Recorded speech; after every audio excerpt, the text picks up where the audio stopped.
From using corn cobs as toilet paper to scrubbing teeth with salt, hygiene in the 1930s was more survival than sparkle. But these 20 bizarre cleaning tricks actually worked. Wait till you see what they used for deodorant. And don't miss the surprise entry at the end. Chapter 1. Bathing once a week, and only if you were lucky. Imagine this. It's 1933. You live in a rented farmhouse with no running water, no indoor bathroom, and no hot water unless you heat it yourself. The idea of a daily shower? Unthinkable. In most Depression-era homes, Saturday night was bath night, a ritual of necessity, not luxury. Water was precious.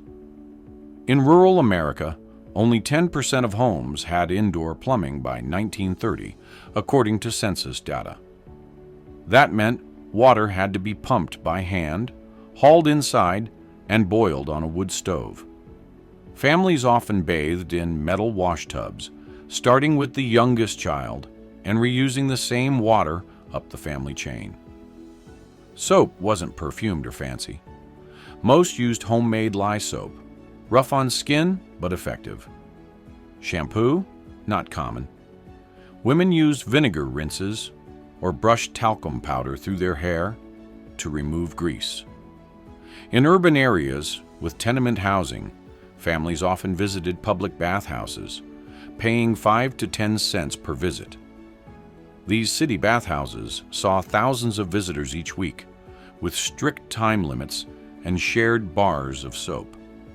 One 1935 Chicago mother wrote that her children only had a full bath when the laundry was already boiling and the water was still warm enough. And here's the wildest part. Many believed too much bathing could make you sick. Doctors of the era sometimes warned that overwashing could weaken the body's defenses. So many families kept things to a weekly rhythm at most. Coming up next, how people collected rainwater, made their own deodorant, and dusted themselves with perfume to cover up the stink. Chapter 2. Soap was cooked, not bought, and it burned like fire. If you were poor in the 1930s, and most people were, soap wasn't something you picked up at the store. It was something you cooked in your backyard, from whatever fat drippings you had and lye scraped from wood ash. The recipe was basic and brutal: bacon grease, rainwater, and lye, sodium hydroxide. Everything went into a massive iron pot, usually outside, to avoid the fumes. Women stirred it with wooden paddles, some for 6 to 8 hours straight, until it thickened like sludge. And the result? Not gentle Dove bars. They got stink bricks, as one Kansas farmer's wife called hers, blocks of gritty, caustic soap that left your hands red and raw. If you had a cut or scratch, that stuff would make you cry out loud. It stung, it burned, but it cleaned absolutely everything: clothes, dishes, hair, and skin. One popular version added pine oil or turpentine to cut through grease. Others added salt to harden the bars. And every batch had its own personality. Some families even named their soap like it was part of the household: Old Gray, Bernie, or Granny White. In a 1933 Missouri Homemaker's Guide, it was written plainly: "You'll know it's done when the bubbles stop rising and your eyes begin to water." Still want to complain about your store brand body wash? Chapter 3. No deodorant? Try vinegar, dusting powder, or onion rubs. In the days before roll-ons and sprays, staying fresh meant getting creative, and sometimes desperate. Store-bought deodorant did exist, but it cost nearly 35 cents a jar, a luxury during the Depression. Instead, folks reached for whatever was in the pantry. White vinegar under the arms was a go-to. It cut odor-causing bacteria, sort of, and left you with a tangy scent. If vinegar was too harsh, people used cornstarch or baking soda, often dusted onto skin with a sock or handkerchief. But here's where things get wild. In parts of eastern Kentucky, some families used raw onion slices under the arms to kill the smell of yesterday's stew, according to a 1935 WPA oral history. They believed the sulfur compounds worked like disinfectants. There were also DIY talcum powders made from ground oatmeal, flour, or even powdered clay. Many were scented with dried lavender or mint crushed into the mix. As for covering up the smell, perfume was rare, but a drop of vanilla extract behind the ears was common among teenage girls going to church dances. It wasn't just hygiene, it was hope, romance, and reputation, all in one. Chapter 4. Perfume was DIY, and sometimes toxic. For those who couldn't afford the likes of Chanel No. 5, and that was nearly everyone, homemade perfume was a craft, and sometimes a chemical hazard. Most homemade colognes started with alcohol base, often cheap rubbing alcohol or even bootleg whiskey, soaked with flower petals, herbs, or citrus peels. Recipes were passed between sisters and cousins. A popular depression perfume called Kitchen Rosewater used boiled petals, a splash of vinegar, and a dash of sugar. Others made lemon splash with citrus rind steeped in spirits and mixed with bay leaves or cloves. But not all recipes were safe. Some included turpentine, kerosene, or camphor oil, which we now know are irritants or outright toxic. Yet in 1931, one Pittsburgh teen wrote in her diary, "Mother let me make perfume today. I used Daddy's polished spirits, smelled like garden and gas." Scent wasn't just about masking odor. It was status. Having a personal scent, no matter how strong or strange, meant you cared.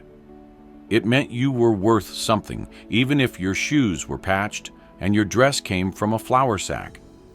And to this day, vintage perfume recipes from the 1930s are still found tucked into Bibles, recipe boxes, and family journals, a strange and fragrant legacy of Depression survival. Chapter 5. Toilet paper was for the wealthy, so what did they use?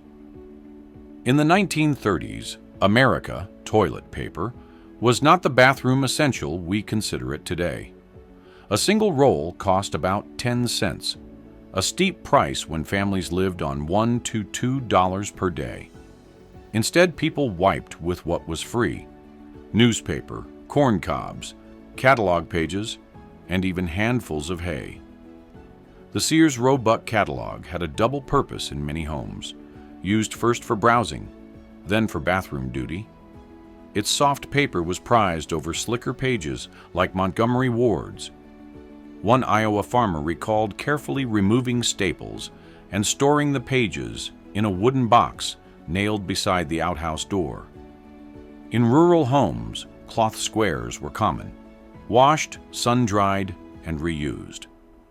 A family in Tennessee reportedly cut an old flannel nightgown into bathroom rags that lasted 2 years. Others used rags soaked in vinegar to cut down on odor, or ash from the stove to clean up after outhouse use. Corn cobs were especially popular in the Midwest, smooth, biodegradable, and widely available. Some families saved their cleanest cobs in baskets beside the outhouse, stacked like firewood. In winter, they were even warmed by the stove before use. It wasn't just rural folks either. In urban tenements, working-class families shared bathrooms with up to 5 other families. One bathroom might serve 30 people. With no running water at night, some used chamber pots or even coffee cans. Fun fact, the first splinter-free toilet paper wasn't advertised until 1935. Before then, many early commercial rolls were made of recycled wood pulp, which could be, well, uncomfortable. Toileting in the Depression wasn't just unhygienic. It was deeply humbling. But resourcefulness ruled the day.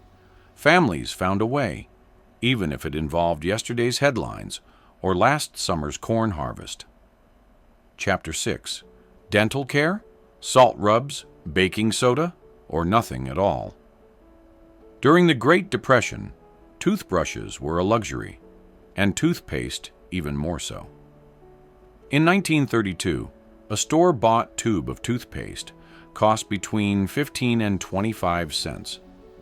That might not sound like much today, but for families scraping by on less than $2 a week for food, brushing teeth came last. So they improvised. Homemade dental care was often crude, but surprisingly effective. Many people used salt rubbed directly on the gums or baking soda mixed with water into a gritty paste. The taste? Harsh. But it helped remove plaque and freshen breath. A 1937 USDA household bulletin recommended salt, or soda, as suitable for occasional dental cleansing in the absence of commercial products. Rural families relied on chewing sticks, twigs from certain trees like dogwood, licorice root, or willow. These were chewed at one end until frayed, then used like a primitive brush. In Appalachia, chewing charcoal was common, even among children, as a way to clean teeth and reduce odor. Mouthwash? Not really. Some used vinegar, diluted in water. Others boiled cloves or mint leaves for rinses. A 1934 survey of 2,000 households in the Midwest revealed that over 50% of families reported using no oral hygiene product at all. The result? Poor oral health was common, especially in rural areas. By age 40, over 40% of adults had full or partial dentures, often made from porcelain or metal. Dental visits were rare, reserved only for emergencies or extractions. Many bartered eggs or firewood to local dentists to pull infected teeth. But even with pain and poor hygiene, vanity remained. People blackened cavities with pencil lead or soot to hide the rot in photographs. Because in hard times, even a broken smile was worth saving. Chapter 7. Hair was washed with rainwater and egg yolks. In the 1930s, shampoo wasn't something most Americans bought. A bottle cost 25 to 35 cents, more than a dozen eggs. So families, especially in rural areas, cleaned their hair with what they had: rainwater, pantry staples, and sheer ingenuity. Rainwater was prized for hair washing. Unlike hard well water, rainwater was soft, free of minerals, and easier on the scalp.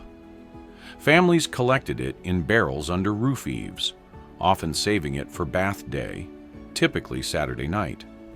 Mothers would scold children for using too much, especially in summer droughts. As for shampoo, one common recipe was a beaten egg yolk mixed with warm rainwater. The egg's natural fats acted as a cleanser and conditioner. Some added lemon juice for shine, or baking soda for extra cleansing. In towns where even eggs were a luxury, people used borax powder dissolved in water or rubbed cornmeal or oat flour into their scalps and brushed it out to absorb oils. Oily hair was treated with homemade remedies.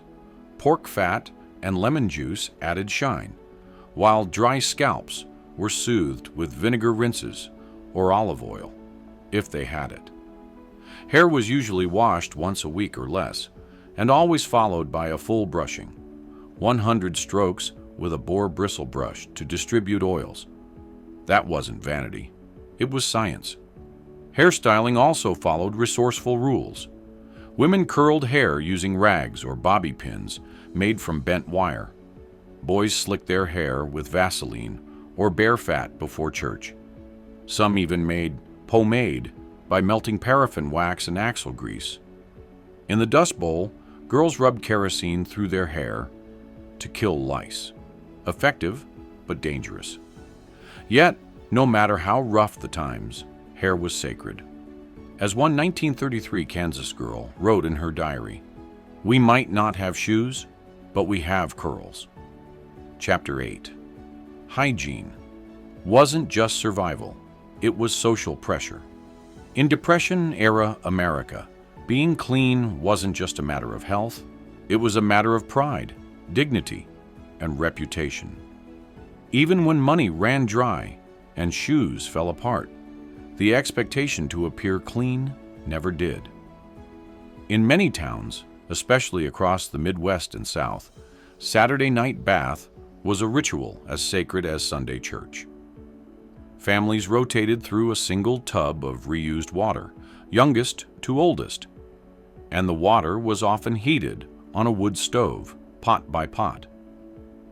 A 1934 homemaker's manual advised families to conserve hot water for cleanliness and grace.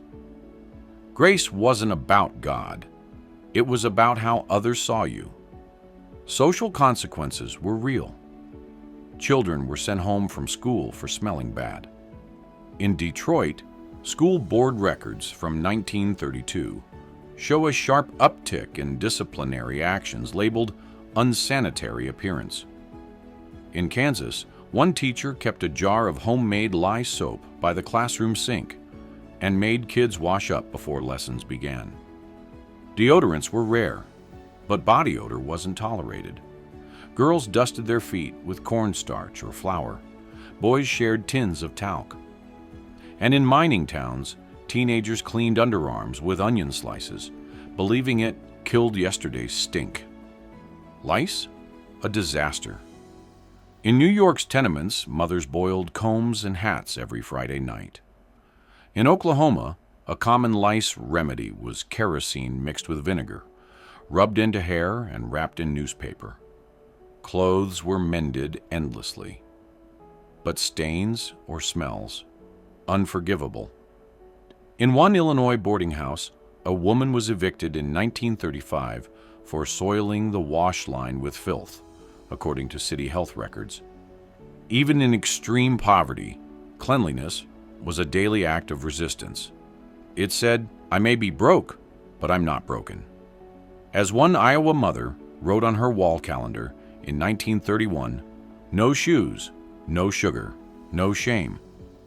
If you love diving into the grime and grit of the past, hit that like button and subscribe for more forgotten stories of survival. Don't miss our next video. It's even weirder. History isn't boring when it smells like bacon soap.